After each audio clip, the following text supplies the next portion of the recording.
On ne peut pas avoir ce genre d'action de modération. D'abord, la modération automatique par algorithmie, en dehors du fait qu'elle est interdite par le règlement européen DSA, ne peut pas faire cette tâche-là. On a des informations qui sortent de Facebook, qui ont fuité de Facebook, qui montrent que les plus optimistes en interne pensent que 5% des contenus pourraient être gérés par de l'intelligence artificielle, mais que pour le reste, il faudra faire ça à la main. Et puis, il faut quand même bien s'imaginer ce que ça représente en masse salariale. Je vais vous donner quelques chiffres. Les Chinois, pour modérer une population sur les réseaux sociaux qui est comparable à un peu plus gros que l'Europe, mais malgré tout dans les mêmes ordres d'idées, quelques centaines de millions de personnes, ont entre 1 et 2 millions de personnes qui s'attellent à la modération. Oui, payés par l'État, donc ça n'est pas la charge de Facebook. La France devrait passer de 1 à 100 sa capacité de modération sur Facebook et Twitter en fonction de est-ce qu'on est dans une situation de crise comme on l'a vécu ce week-end, ou est-ce qu'on est en temps normal comme on l'était encore jeudi? Quelle entreprise peut passer de 1 à 100 sa masse salariale? Ça n'est pas possible. Donc il y a une vraie impossibilité. Là-dessus, Twitter a une approche qui est de décentraliser, de distribuer la modération en quelque sorte, entre autres à travers cette fonctionnalité de Community Notes. Le problème, c'est qu'il est impossible d'avoir une analyse froide de Twitter dans la mesure où Elon Musk est parti en guerre contre les journalistes, une lutte à mort.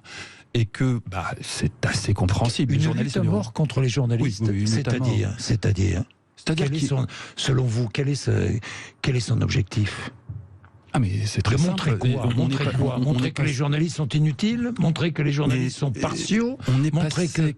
On est passé d'un XXe siècle où les milliardaires achetaient des médias pour s'acheter de l'influence, à un XXIe siècle où les multimilliardaires achètent des réseaux sociaux pour acheter de l'influence. Les journalistes ne sont qu'un pion là-dedans.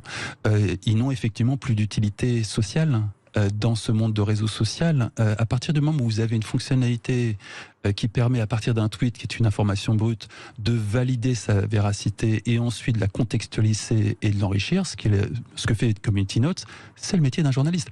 Il reste l'investigation, évidemment, mais l'investigation, soyons sérieux, en France, c'est quoi? C'est 1% des détenteurs de cartes de presse.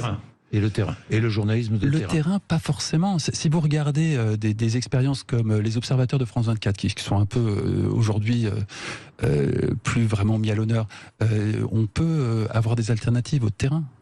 Le terrain peut être fait par le terrain lui-même. Donc on a une profonde remise en question à faire dans le monde de la presse qui n'est absolument pas à l'ordre du jour. Et puis on est dans une situation désespérée. Il faut être honnête, la France avec les États-Unis et la Corée du Sud sont les 3 pays dans lesquels il n'y a plus la moindre confiance envers les médias. Plus la moindre. En Allemagne, le niveau de confiance de la population envers les journalistes est le double de la France. Le double. On est vraiment les derniers de la classe, même pas du monde occidental. La Corée du Sud, c'est pas vraiment l'Occident. Donc là-dessus, cette remise en question, tant qu'elle n'a pas lieu, on va à la perte des médias.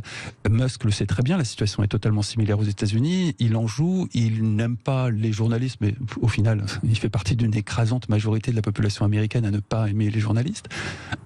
Il a fait des révélations lors de sa prise de contrôle de Twitter qui ont montré des choses absolument incroyables, notamment sur le système de modération algorithmique qui était en place jusque-là, son fonctionnement, ses modalités, des choses qui, pour des gens comme moi, sont très intéressantes, qui ont été totalement passées sous silence.